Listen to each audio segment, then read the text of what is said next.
1948ರ ವಿಚಾರ ಬಂದು ಗಾಂಧಿ ಹತ್ಯೆಯ ಆರೋಪ.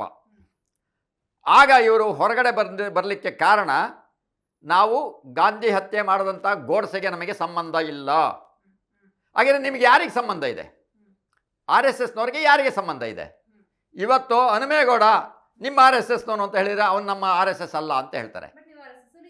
ನಾನು ಆರ್ ಎಸ್ ಎಸ್ನಲ್ಲಿ 40 ವರ್ಷ ಇದ್ದೆ, ಆದರೆ ಹನುಮೇಗೌಡ ಯಾರು ಅಂತ ನಮ್ಮ ಆರ್ ಎಸ್ ಅವನು ನಮ್ಮವನಲ್ಲ, ನಮಗೆ ಸಂಬಂಧ ಇಲ್ಲ ಅಂತಾರೆ. ಯಾಕೆ ಅಂದರೆ ಅವ್ರ ವಿರುದ್ಧ ಮಾತನಾಡ್ತಿದ್ದೀನಿ. ಹಾಗೆ ಆರ್ ಎಸ್ ಎಸ್ನ ಸ್ವಯಂ ಸೇವಕ ಅಂತ ಹೇಳಿದರೆ ಒಂದ್ಸಲಿ ಹೀಗೆ ಇದು ಪ್ರಣಾಮ್ ಅಂತ ಹೇಳ್ತಾರೆ. ಒಮ್ಮೆ ಪ್ರಣಾಮ ಮಾಡಿದರೆ ಅವನ ಜೀವನ ಪರ್ಯಂತ ಇದನ್ನು ಸ್ವಯಂ ಸೇವಕ ಅಂತ. ಒನ್ಸ್ ಎ ಸ್ವಯಂ ಸೇವಕ್ ಆಲ್ವೇಸ್ ಎ ಸ್ವಯಂ ಸೇವಕ್ ಅಂತ.